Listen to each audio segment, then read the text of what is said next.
All right, I'll go ahead and call this meeting to order. Clerk, will you please take roll? Deputy Administrator Smith, Present. Health Officer Rutherford, Dr. Nettleton, Sheriff Fuller, Director Bobo, Administrator Green, Chair Ray, Vice Chair Pro Tem Hepler is absent, Commissioner Strebs, Commissioner Morales is absent, and Director Gray. 9 present. All right, and I did hear from Commissioner Morales. She will be here shortly. And I know a few people have to leave a little early to get to a 1 o'clock meeting. So we'll just kind of go right along with business here. I think so this is a bit of an informal meeting, but it may be of benefit for us to select an official chairperson, as I just serve as an administrative component and maybe really shouldn't be running a meeting. So I'm happy to do so and fill in, but I'm wondering if we need to select someone to actually chair this task force.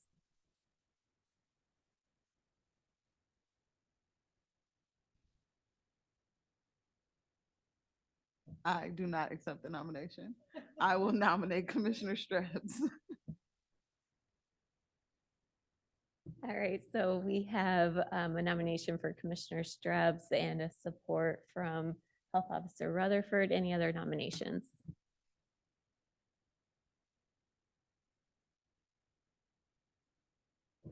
All right, with the voice vote, all in favor? Aye. Any dissent?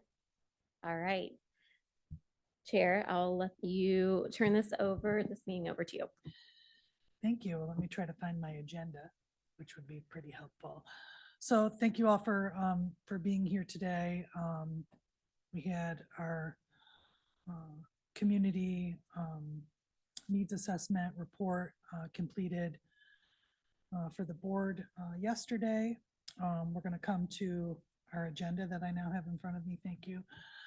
We completed roll call. This opportunity for public comment. Members of the public, if they'd wish to speak to the committee, can step to the podium. You have 3 minutes to make comment. Right, seeing none. Anyone online, Dina, that wishes to provide comment? There is no one online, Chair. Okay, thank you so much. Our next item is approval of the December 20th, 23 draft minutes. I would entertain a motion to that effect. Support. Motion made by Sheriff Fuller and supported by Chair Ray. Any further discussion? All those in favor of approval of our minutes signify by saying aye. Aye. Any opposed? Motion carries. All right, next we have the review of the Community Needs Assessment Final Report. So it was presented to the Board of Commissioners at our Committee of the Whole meeting last night. I'll turn this back to Deputy Administrator Warner if you'd like to share some of the information and details. Thank you. Yes, if you have not had a chance to review just the brief overview from our consultants, that meeting was recorded. So you can get to that just to see her thoughts. The final report was included in the packet. It's also been posted on our website. And so really the impetus of that report is really the framework for this task force. So today I added the review of that needs assessment to spark any discussion that maybe we want to have y'all want to have as a task force as we move into kind of those 11 questions that were posed by the Board of Commissioners. Part of that is to be answering those questions and providing a final report to the Board of Commissioners at some point in time regarding those 11 questions. So really turning this over as far as discussion, if there's anything within that report we want to highlight, if there's something that we would like to further discuss. There were recommendations provided within that report. If we want to review some of those and go forward. So really it's our time to kind of discuss that report and decide how we want to move forward with looking at these 11 post questions. Thank you, Deputy Administrator. So I'll give members a little bit of time to to further digest if you want, or if anybody has comment now that they want to chime in, take review of some of the results and also the recommendations. Director Rutherford, do you have something or? I just, in reviewing some of the recommendations and just a brief conversation that I had with Deputy Administrator Lindy, there's some, I think, some low-lying fruit with the health educator that we have that we can get started on, particularly as it relates to some of the items on page 16 and 17. A resource guide for the recommendations for community action, asset mapping, developing, I think, a comprehensive health education plan that's geared and directed towards our target population.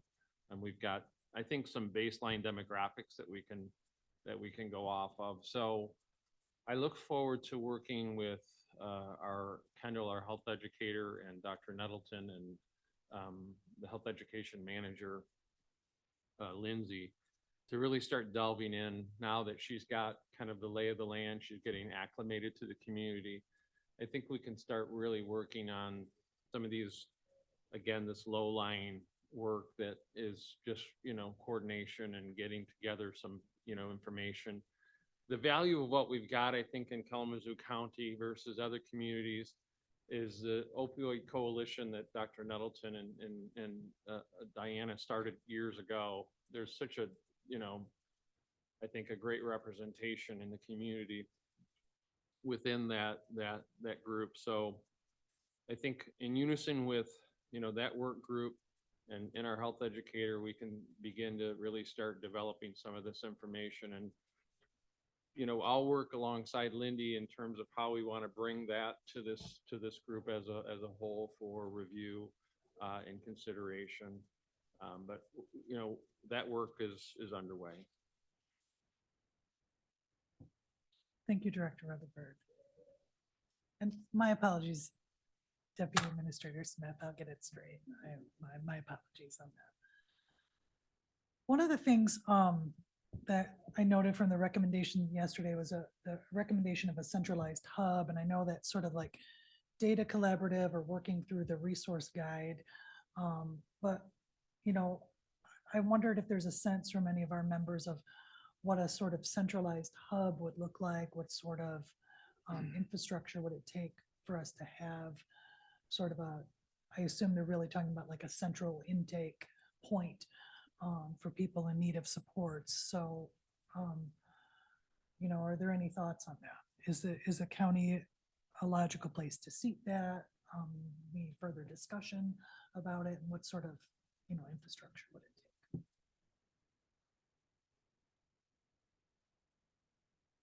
Thank you, Sheriff Fuller.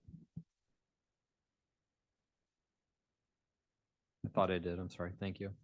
I think the county has a lot of different organizations that we already are either partnered with or run that are perfect places for the beginning of the conduit of information request.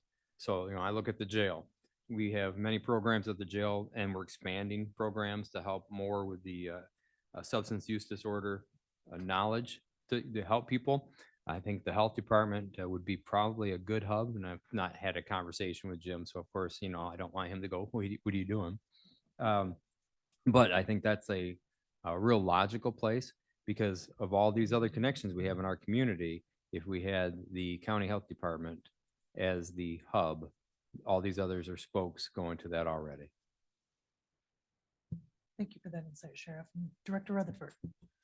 Yeah, I appreciate that, Sheriff Fuller. And I think one of the values that we have, in addition to, the beginning of health education and really developing that discipline, is an epidemiologist in terms of how we put filters into place.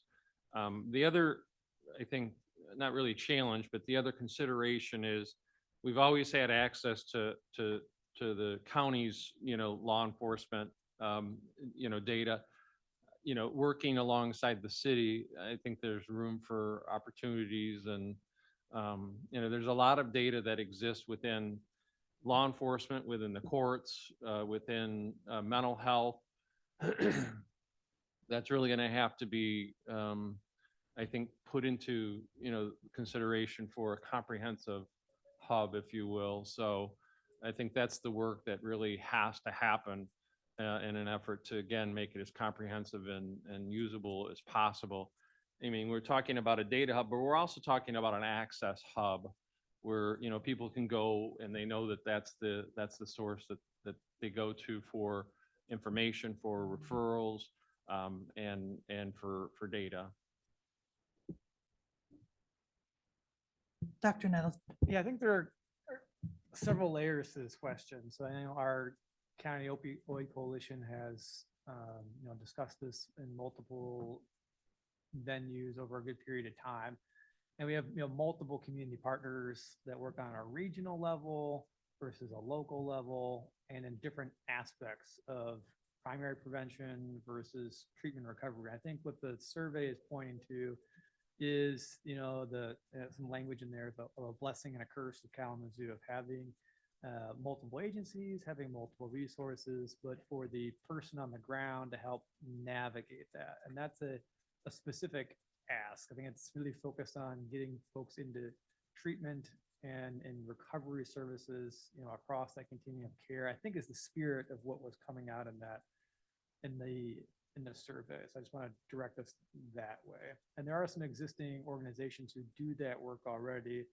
In the coalition, we've discussed, is this augmentation of existing resources, which is a different point than creation of a new resource. And then who would do that, obviously. So I just want to frame it in that context. I think that's the spirit of what was coming out in the survey. Thank you for that. And I think it's important, this committee isn't fully seated yet. And so I think it's also important when we have our community partners, we have people with lived experience as part of our dialogue. We need to have further, discussion around what we've learned from the needs assessment. Both of these comments raise one other thought for me, Deputy Smith. We've talked a lot in a number of aspects of work at the county about significant data sharing across sectors and providers. And there's a significant amount of legwork, intergovernmental agreements that are required. And I know Deputy Administrator Cole, working with internal services, has a lot of insight on that. So maybe in the future, we'll keep an eye on bringing him into some discussions to help us sort out sort of what pieces make sense with this work. So just to lift that up.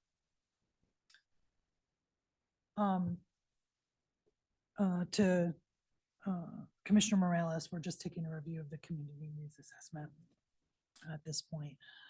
What other thoughts or insights do we have?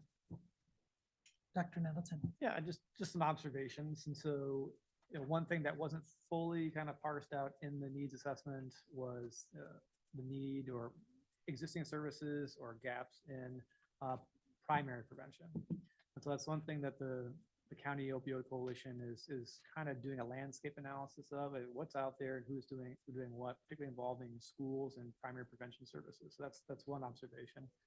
Another observation is still some stigma, particularly around medication for opioid use disorder. So that's a second observation. And the third, and this is, I can, in my personal experience, when I was engaging in the healthcare community, that in Kalamazoo, and this is true in Southwest Michigan and the rest of the United States too, but fentanyl is the issue, illicitly manufactured fentanyl, but along with stimulants, along with the issue of methamphetamine and cocaine. So I think that's an important thing for the community to remember, is that is the issue in our community as well, as the illicitly manufactured fentanyl and the coexistence or co-use or being unaware of the use of stimulants such as methamphetamine and cocaine.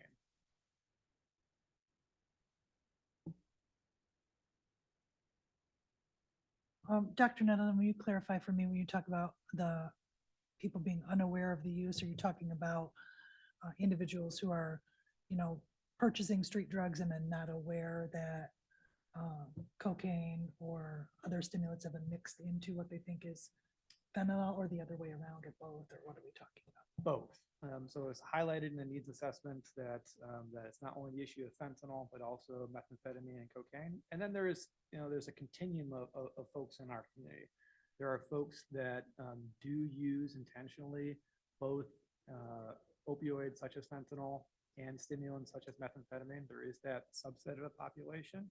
But then there is another population who may intermittently use, and their primary drug of choice is a stimulant such as cocaine or methamphetamine, and then are unaware of the presence of fentanyl. And that can lead to quick overdose and that severe public health event we had in April 2023 with that overdose cluster event. So yes, and. Thank you so much.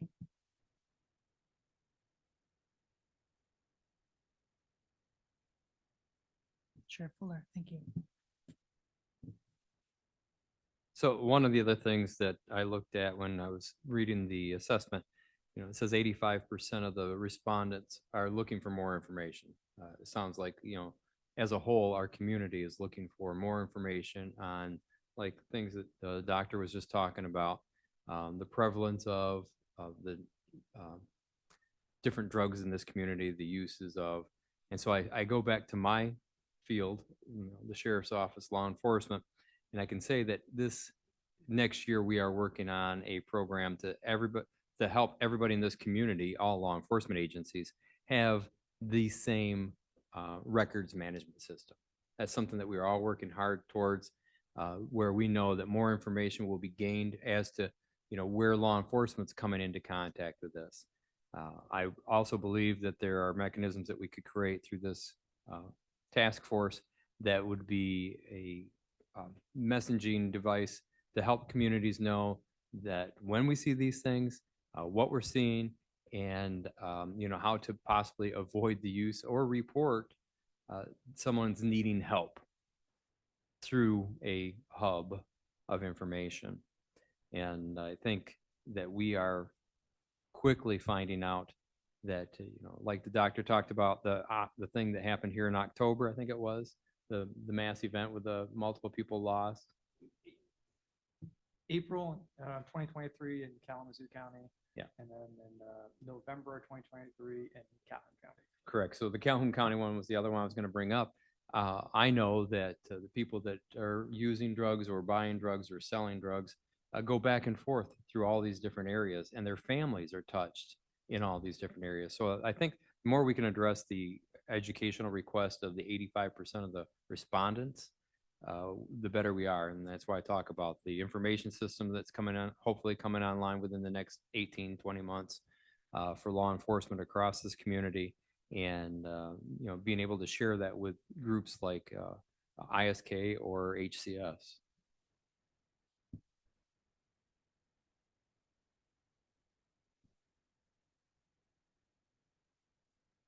Director Rutherford. So what I, garner from the assessment coupled with, what I see at the other opioid coalition meetings is ultimately the $1 million question, if you will. And I don't mean that to be a pun, but it is the question about, what is the county going to do with the resources that have been made available as a result of the settlement dollar. So it'll be interesting when we get the additional membership into this committee, because I think that we'll get a lot of input relative to some of the nonprofits that are doing work within the community. Obviously there's going to have to be a process of development of, developing RFPs, managing, the bid notices, and then managing, there's a whole another level of consideration when we start to put forth, financial resource, similar to what we've all experienced with ARPA, what we've experienced with the housing millage, the senior millage, and upcoming veterans millage. So there's a process behind that we need to be mindful of in terms of how do we manage that? How do we incorporate, strategic planning? How do we incorporate, checks and balances, assuring that groups are doing what they said that they're going to do? And I think that overall, what I'm hearing and seeing from both both the coalition, which now that there's money involved, quite honestly, there's a lot more membership coming to those meetings, and that's fine. But what I'm seeing is the desire really for as much pass through as possible. So that we get that money directly to those entities that have been in the trenches and that have been underfunded for many years. So I'm excited about that next step and again bringing those partners into this group, because I think it'll be helpful for us in decision making moving forward. Thank you for that, Director. Any other insights that we want to discuss at this time on the needs assessment? Okay. All right, I'm going to then move us on to our next agenda item. Let me bring myself back to the top out of our report here. So some discussion around the establishing resolution that brought this committee together. So there are 11 questions posed within that resolution, and will really account for the bulk of the point of us being here together. So we make useful time. So the 11 questions are within the agenda. I won't read each of those. We want to be aware that those are going to be our focus. Deputy Administrator Smith, do you have some other points you want to elevate as we begin sort of breaking that apart as we wait for additional membership to join our committee? Based off of the discussion today, I think that a lot of these questions are, it sounds like from members here, that really getting our final 6 members here, not getting too far ahead of them prior to would maybe be of benefit. I think I just would like for us to continue to keep these questions at the forefront.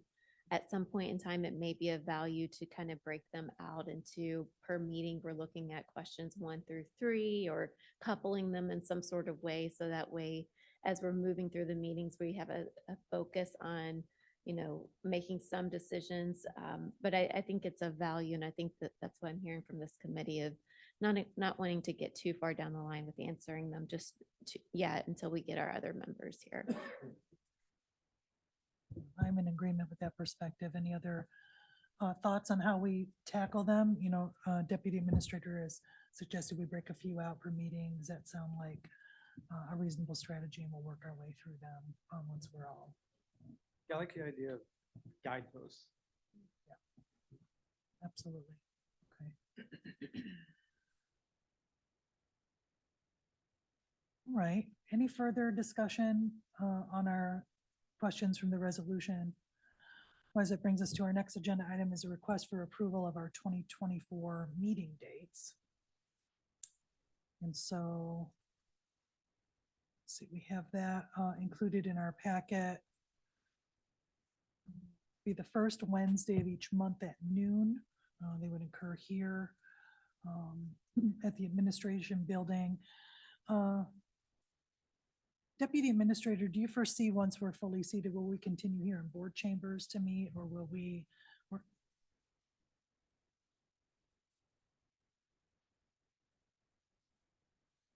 We can seat a couple. I think that we could make it work if Okay. The clerk and I shared this space, and you have 1, 2, 3, 4, 5, 6. So Okay. yes, we could continue Okay. to meet in the chambers.